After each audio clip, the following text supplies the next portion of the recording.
So in this concluding part of our exploration on lists, another construct, Python construct that I want to show you is a list comprehension. It is a powerful way to list comprehension is a powerful way to create lists. So let's look at how this works. Let's have a list. A list is I for I in range 5. Look at this demo.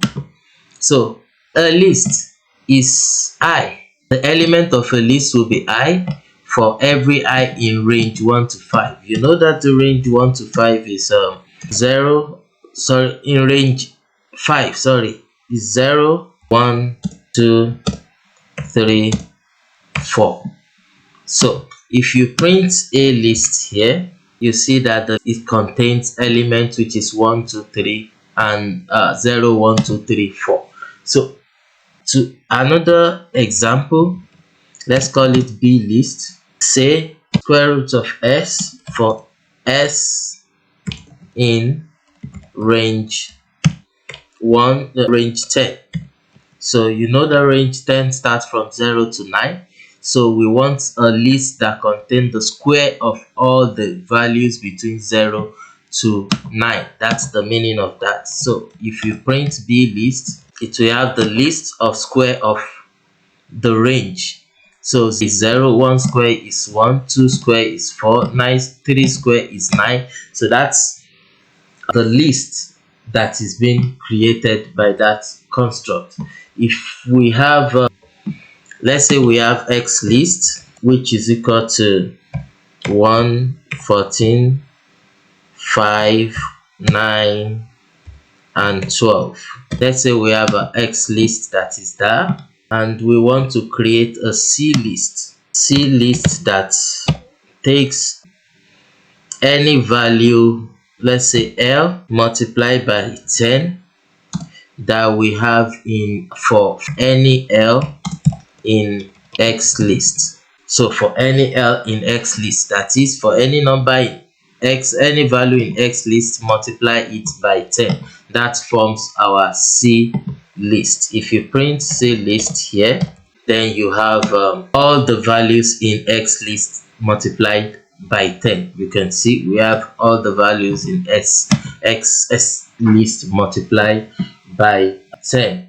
Also, we can use this list comprehension with string. Let's say we have a string that is equals to that says hello, and we want to get a d list from that, which for every letter in that multiply by 2 for every letter in that string list. So if you run this and you print the d list, you see that letters in the string, each letter in the string has been doubled and it becomes an element of d list. You can see H is doubled, E is doubled, L is doubled, and O is doubled.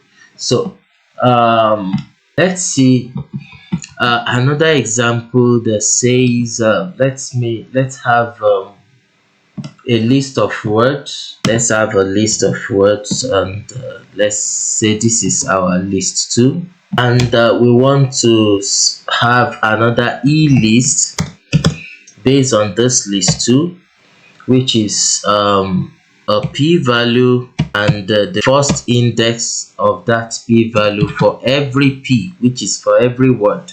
Let's use w for word value for every word in our string list 2. So we'll see that each word here is also a string, and we now pick the first letter in those words for as element in our e list. So if you have e list, if you print e list here, then you see you have all the first element in each of the string, the first letter in each of the string. You can see we can also use some conditions in our list comprehension. Let's have f list, which takes the first element of the word for every word in our string list 2. But based on this condition, if the length of that word is equals to 3, the length of the word is equal to 3. If we run this and we print what we have in F list, you can see that we have 0, T, and S. Only the words that the length is equals to 3. The length of this one is equals to 3, that's why we have N. The length of this is equal to 3, that's why we have T. This is not equals to 3, it doesn't pick the first letter for this. This is not equal to 3, it doesn't pick the first letter for this. This is not equal to 3, it does not pick the first letter for this. And this is equal to 3, that's why we have S. So that is an illustration of how to use condition in our list comprehension. Another illustration. Let's go back to our X list. We have an X list up here. X list up here that's have numbers. So we want to say G list is equal to every number in X list for n number for every n in X list, right? If n is less than 10, that is, for pick all numbers that is less than 10 in this list to form another G list. So if you print G list here, you can see that we have numbers less than 10, 1, 5, and 9, which is X list, which is extracted from this X list. So we can also use more than one for loop in list comprehension. For example, let's say H list, we want to pick elements L and K to form a list for all L in range 2, for all K in range also 2, in range 2.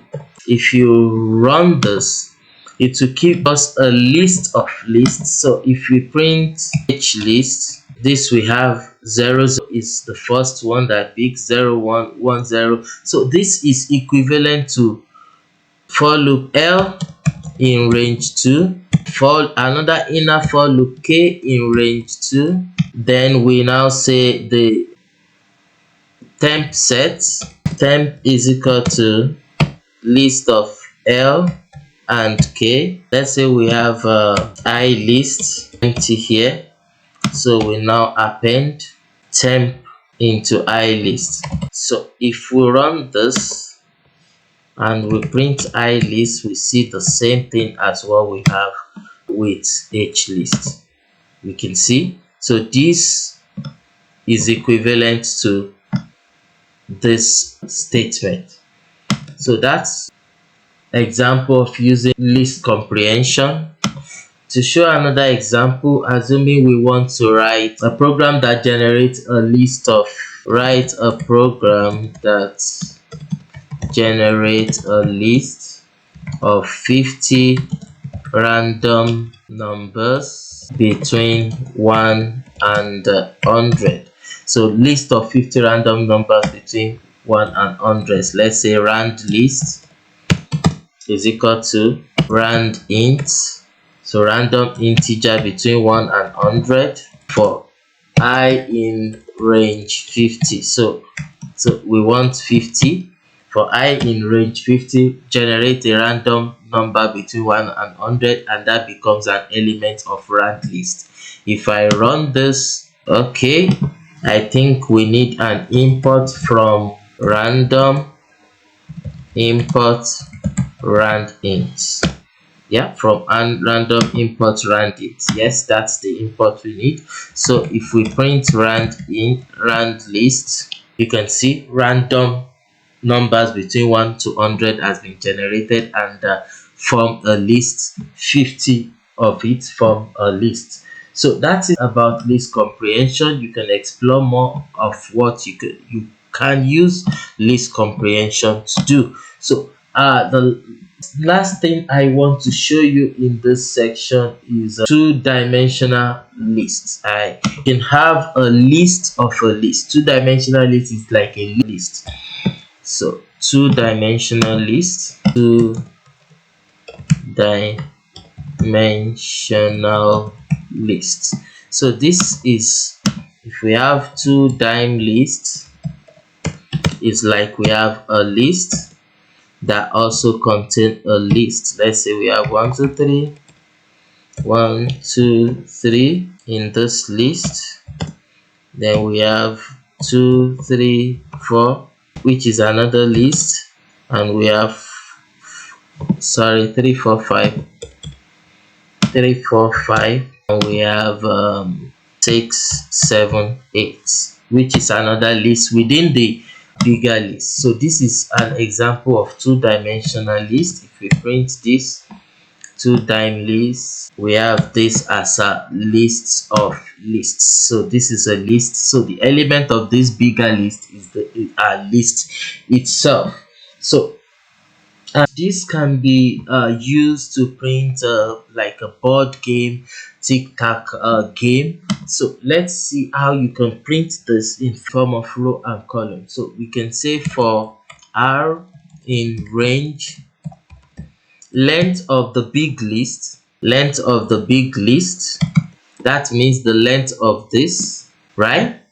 So we have length of this will be 1 2 3 0 1 2 0 1 2. So the range length of that will be 0 1 2, and the next for loop will pick each of the elements of this big list. So that will be column in range, length of this in row, and we want to say print two-dim list row and column on the same line separated by space, and after that you just print into another space, as in print to get to another line.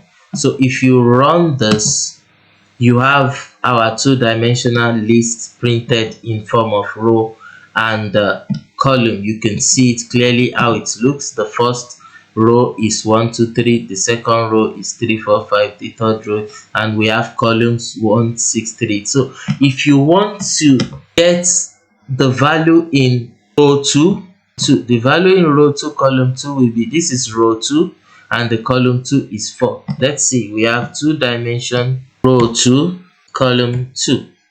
The output should give us, this is row 2. We start from 0 1 2, row 2 column 2 is 0 1 2, which is 8. If you want to get this for, it is row 1 column 1, row 1 column 1, row 1 column 1. Row 1 column 2 will be 5. Row 1 column 2 will be 5. So the row starts from 0 0 1 2, the column 0 1 2. So if you want the first one, now you have row 0 column 0. That will give you the 1. So that's briefly about two-dimensional array, and you can see that the length of the array, assuming we add, let's say we had we have another two-dimensional array. Let's say this is 4 by 3, 4 by 3, 4 rows, then 3 columns. So we have 2 times 2, and we have here we have 2 3 4 3 4, we have 4 5 6, we have 6 7 7 8 9, we have 12 16 11. Let's say that what we have as the last element. So we have rows, number of rows is 1 2, we have 1 2 3 4, and the number of column is 1 2 3. If you look at this now, if we reprint, use this again, but now for the two-dim, for this now. Then we should have, yeah, this is what we have. This is just because we have three characters. The last one is, let's reduce it to 1 so that we don't need to be reformatting. So it looks well now. There's a way we can format it to balance up, but let's just stick to this. So we have 3 columns and we have 4 rows. So 3 columns, 4 rows here. So that is two-dimensional array. You can have multi-dimensional arrays. You can have 3-dimensional arrays, which is a list of lists. So as much as you want, you can have it. Let's see example of manipulations that we can do. For example, here, let's bring back the first two-dimensional array that we explored.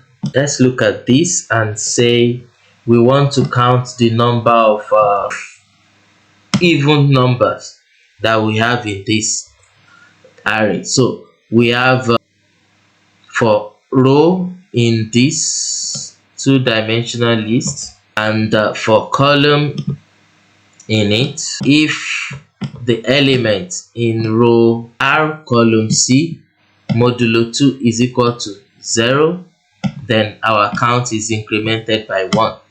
Finally, outside the for loop, we want to know how many we have counted. So to them list here, so we have counted 4. Let's see, we have 2, 1, 2, 3, 4. So in this list we have 4 even numbers.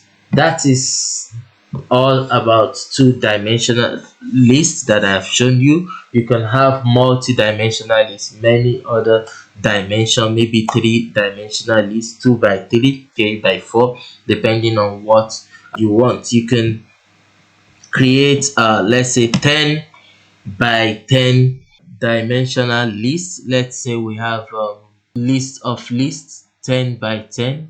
We can have for row in range 10, and for column in range 10, we can say print the square bracket, and